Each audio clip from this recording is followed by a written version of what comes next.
अरे भाई तै जो देखे हज ऐसन कुछ नहीं है, बस हम दोनों जन झटका खा के गिर गए रहे। ते झूठ बोलत हस, मुझे सब पता है। अब मुझे तोर साथ ही घर में रहना नहीं है। मैं जात हूँ, मैं जात हूँ, मैं जात हूँ।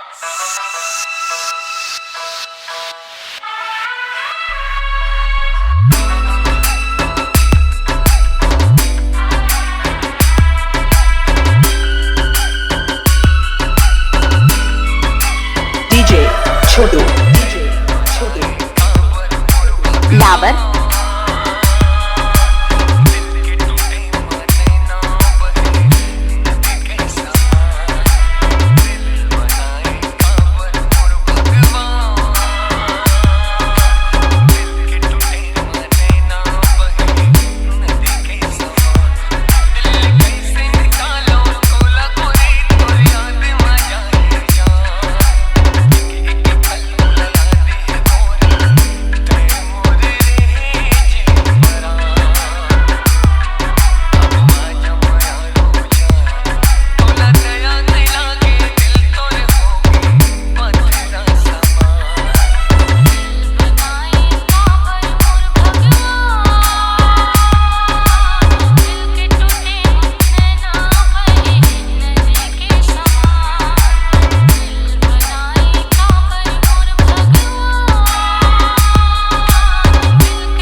DJ छोटू